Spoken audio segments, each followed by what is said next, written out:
یہ بھی ہمارا بڑا سوشل فنکشن ہے، بہت بڑا، اور اس میں فضول خرچیاں ہو رہی ہیں، حرام کی کمائی ہوئی کمائی جو ہے وہ پانی کی طرح بہائی جاتی ہے۔ ابھی مجھے ایک صاحب نے بتایا کہ ممبئی میں 2 شادیاں ہوئی ہیں مسلمانوں میں، ایک میں 1.5 کروڑ روپیہ خرچ ہوا، ایک میں 80 لاکھ خرچ ہوا۔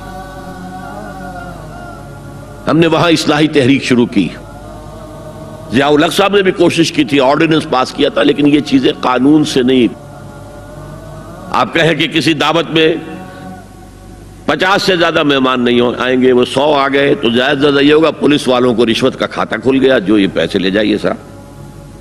کبھی کبھی وہ پکی پکائی دیگیں لے جا کے اپنے تھانے میں بیٹھ کے کھاتے تھے، لیکن قانون سے نہیں بدلتا مزاج۔ ہم نے کیا طے کیا؟ دیکھو یہ ہے چٹان کی بنیاد۔ آپ کو بڑی اونچی بلڈنگ بنانی ہو تو دیکھنا پڑتا ہے چٹان نیچے بنیاد زمین کیسی ہے۔ تو بنیاد کیا ہے؟ آپ سادگی کرو سادگی کرو سادگی کرو، یہ واسطہ بے معنی ہے بالکل، اس لیے کہ غریب کی سادگی کچھ اور ہے، امیر کی سادگی کچھ اور ہے، سادگی کے ایک معنی تو نہیں ہے۔ لہذا کوئی جو ہے راک فاؤنڈیشن وہ تلاش کی جائے، وہ ہم نے کی تلاش۔ جو تقریب حضور سے صحابہ سے ثابت ہے ضرور کرو ضرور کرو ضرور کرو، عضوا علیہا بالنواجذ، اپنے دانتوں سے پکڑ لو اس کو۔ اور جو تقریب ثابت نہیں حضور سے اور صحابہ سے، یقیناً یہ کہیں باہر سے آئی ہے۔ یا تو ہمارا خاندانی پس منظر جو ہے، اکثر تو ہندوؤں سے مسلمان ہوئے، وہ سادات ہوں، صدیقی ہوں، فاروقی ہوں، عثمانی ہوں، وہی ہیں جو باہر سے آئے تھے، باقی تو اکثریت یہیں سے، وہ اپنا ہندوانہ پس منظر لے کر آئے۔ تو جس کا ثبوت صحابہ کے دور میں نہیں، وہ یقیناً باہر سے آئی ہوئی چیز ہے، اس میں پھر سادگی نہیں، اس میں کمی نہیں، جڑ سے کاٹو۔ اس بنیاد پر ہم نے 5 فیصلے کیے، ذرا سن لیجئے آپ بھی، اگر آپ کوئی سوشل ورک کرنا چاہیں اس کو عام کریں۔ نمبر 1، نکاح مسجد میں۔ حدیث موجود ہے ترمذی شریف کی روایت، اعلنوا ھذا النکاح وجعلوہ فی المساجد، نکاح کا اعلان عام کیا کرو، مسجدوں میں منعقد کیا کرو۔ میں حیران ہوتا ہوں کیوں نہیں علماء کرام نے اس کی طرف توجہ دلائی۔ حدیث ہے، ہاں میں مانتا ہوں ان کا کہنا یہ ہے کہ یہ یہاں جو امر ہے کہ مسجد میں منعقد کرو، یہ امر وجوب کے لیے نہیں ہے، استحباب کے لیے، مستحب ہے یہ کہ مسجد میں۔ تو بھائی مستحب کیوں چھوڑ رہے ہو تم؟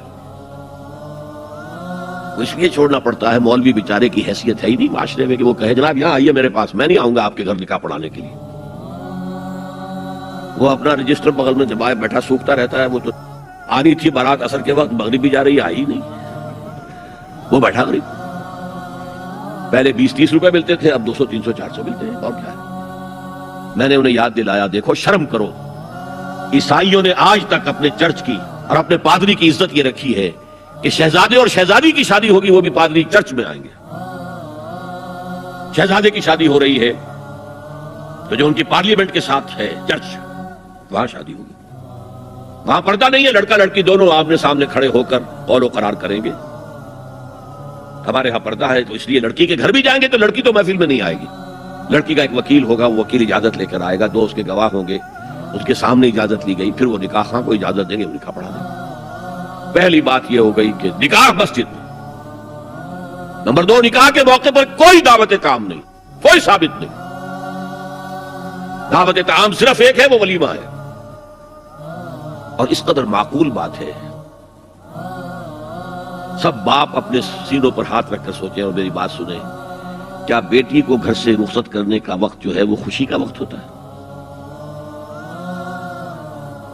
جب بیٹی گھر سے جا رہی ہو، کوئی جانور بھی آپ قربانی کے لیے، کوئی مینڈھا کو بکرا لے آئیں 8-10 دن پہلے اور بچے مانوس ہو جائیں تو وہ جب آپ ذبح کرتے ہیں تو پچھاڑے کھاتے ہیں کہ نہیں بچے؟ اور یہ لخت جگر ہے، نور چشم ہے، 18 20 22 برس گھر میں رہی ہے، وہ جا رہی ہے، خوشی نہیں ہے ماں، صرف یہ ہوتا ہے سائی آف ریلیف کہ ایک ذمہ داری کا بوجھ تھا، اللہ نے آج پورا کرا دیا، اتروا دیا بوجھ۔ پھر بھی اندیشہ ہوتا ہے، پتہ نہیں مزاج ملے نہ ملے، نئے ماحول میں جا رہی ہے، وہاں جا کر ایڈجسٹ ہو یا نہ ہو، اندیشے پھر بھی ہوتے ہیں۔ تو ان سے مرغ پلاؤ کھانا اور متنجن کھانا کوئی معقول بات نہیں ہے۔ معقول بات کیا ہے؟ لڑکا، اس کا گھر آباد ہوا ہے، وہ ولیمہ کرے، اس پر باقاعدہ احادیث اولبو ولو بشاۃ، ولیمہ ضرور کرو چاہے ایک ہی بکری ہو تمہارے پاس، ذبح کرو، کاٹو، کھلاؤ گوشت اپنے دوستوں کو، احباب کو۔ یہاں تک کہا کہ بیسا طعام الولیمہ، برا کھانا ہے ولیمے کا کہ اس میں غریبوں کو نہیں بلایا جاتا۔ ظاہر بات ہے مسلی کھلانے کے لیے تو ولیمہ نہیں ہوتا، اپنے احباب کو، دوستوں کو بلایا جاتا ہے۔ پھر بھی میں تم سے کہتا ہوں کہ جسے ولیمے کے لیے بلایا جائے وہ اگر نہیں جائے گا تو اللہ اور اس کے رسول کے حکم کی نافرمانی کرے۔ تو جس رسول نے اتنی تفصیل سے حکم دیا ہو ایک دعوت کا، وہ دوسری دعوت میں بھی خیر ہوتا میں بیان کرتا۔ جب نکاح مسجد میں اور کوئی دعوت طعام نہیں تو بارات کا تصور، خلاص۔ بارات کس بلا کا نام ہے؟ قرآن میں تو کوئی ذکر ہی نہیں، عربی میں یہ لفظ ہی نہیں۔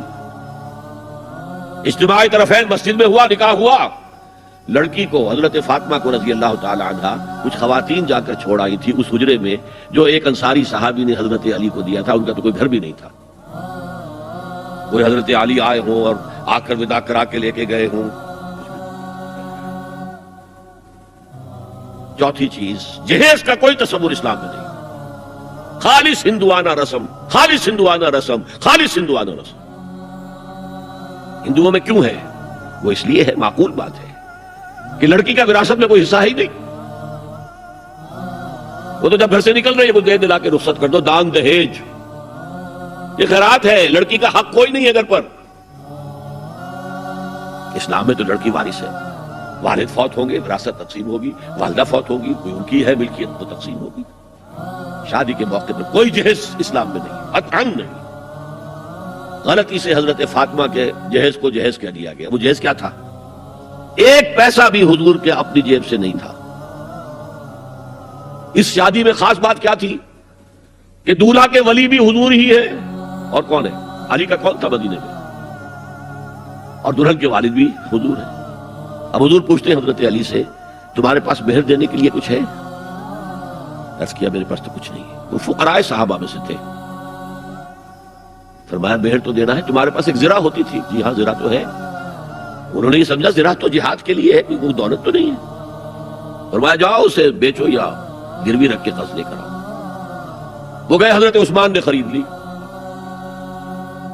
اور کچھ دنوں کے بعد واپس کر دی ہدیۃً، یہ زرہ میں ہدیہ آپ کو کر رہا ہوں۔ اس وقت اگر کہتے چھوڑو علی، کہاں لو میں پیسے دے دیتا ہوں تمہیں، تو ان کی طبیعت پر بار ہوتا۔ اس پیسے سے حضور نے کچھ پیسے گھر بھیجے اندر، دلہن کو ذرا تیار کر دو، اور کچھ پیسوں سے وہ ایک گدا جس میں کھجور کی کھال بھری ہوئی تھی اور 2 تکیے جس میں کھجور کی کھال بھری ہوئی تھی، ایک مشکیزہ کنویں سے پانی تو لانا ہی ہے نا، ایک چکی جو ہو یا گیہوں ہو پیسنا تو ہے نا، کوئی 1-2 برتن اور، اللہ اللہ خیر صلی اللہ، یہ تھا جسے جہیز کہتے ہیں، جس میں ایک پیسہ بھی حضور کا شامل نہیں ہے۔ وہ حضرت فاطمہ کا مہر تھا جسے بنایا گیا، ورنہ مدینے ہی میں دوسری آپ کی صاحبزادی کا نکاح حضرت عثمان سے بھی ہوا، کہیں ذکر ہے جہیز کا؟ حضرت عثمان کا گھر بھرا ہوا، ہر چیزیں موجود، وہاں تو جہیز کا تذکرہ نہیں۔ بہرحال یہ شادی کو آسان کرو، زنا کو مشکل بناؤ۔ یہاں شادی کے لیے 9 من تیل ہوگا تو رادھا ناچے گی، ورنہ یہ کہ بڑی ہو رہی ہے، عمر ہو رہی ہے، سب کچھ ہو رہا ہے، لیکن کچھ تقاضے تو ہے نا، آخر کچھ تو کرنا ہوتا ہے نا، آخر کچھ نہ کچھ لوگوں کو تو کھانا کھلانا ہی ہوتا ہے نا، بارات تو آخر آئے گی ہی نا، کچھ نہ کچھ تو دینا ہی ہوگا، کچھ جوڑے کپڑے، کچھ۔ یہ اسلام کا فلسفہ جو میں نے 4-5 باتیں آپ کو بتا، فلسفہ یہ ہے کہ لڑکی کے باپ پر ایک پیسے کا بوجھ نہیں، اس نے لڑکی پال پوس کے تمہارے حوالے کر دیا، اور کیا چاہتے ہو تم؟ سارا مرد آزماں، مرد آفرین، مرد کو چیلنج دیا ہے، تم مرد ہو، مہر تم دو گے، اور سب سے بڑھ کر کیا ہو رہا ہے آج کل بھی ہوتا ہے، وہ ہمارے ایک کچھ کام ہوتے ہیں اسلامی، وہ بھی ہے کچھ وہی ہندوانہ پس منظر۔ نکاح کی محفل میں چھوارے کون لے کے آتا ہے؟ جی لڑکے والے، اور پلاؤ کن سے کھاتے ہیں؟ بھائی جس وقت تمہیں مرغ پلاؤ کھلا رہا ہے وہ چھوارے نہیں بانٹ سکتا تھا؟ یہ ہے اسلام اور غیر اسلام کا امتزاج۔ چھوارے لڑکے والے لے کر آئیں گے اور پھر دعوت اڑائیں گے لڑکی والوں کی طرف سے۔